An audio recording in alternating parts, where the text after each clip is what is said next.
Good evening. Here we are to talking about Brazilian folklore.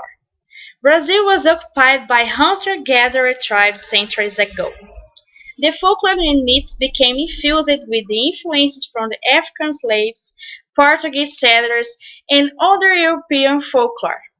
All of these manifestations are quite peculiar to each culture and different in each region of Brazil. The stories are usually told to children, and I'm sure you have already heard about them.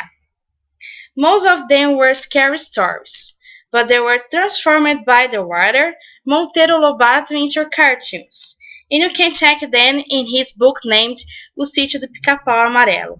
In English, The Yellow Woodpecker Farm. Some of the most known characters are Hello! First of all, I want to talk about the most famous character of Brazilian folklore.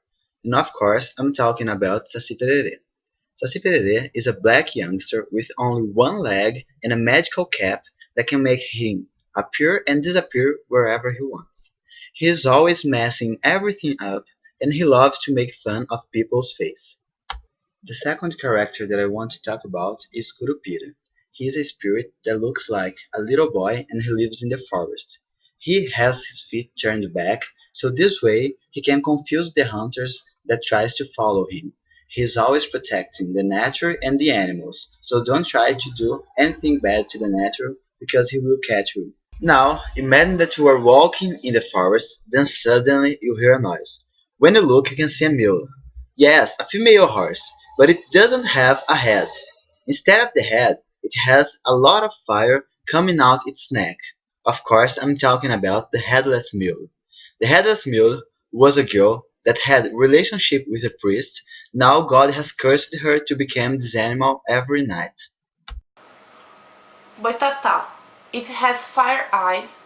By the day almost blind, but by the night sees everything. According to the legend, Boitatá was a big serpent which survived a great deluge. To save itself, it entered a cave and rested in the darkness for centuries, so that its eyes grew. After it left the cave, it went through the fields looking for the bodies of animals to eat, but sometimes also attacked people and animals. The locals believe that looking at its eyes will blind you. Now I'm gonna talking about Yara and Boto. Yara is a beautiful young woman, sometimes described as having green hair and light skin, connected to the freshwater fish body, who would sit on a walk by the river, combining her hair or dance under the sun. When she felt a man around, she would start to sing gently to lure him. Once under the spell of the Yara, a man would leave anything to live with her on the water forever, which was not necessarily a bad thing, as she was pretty and would cater for all needs of her love for the rest of his life.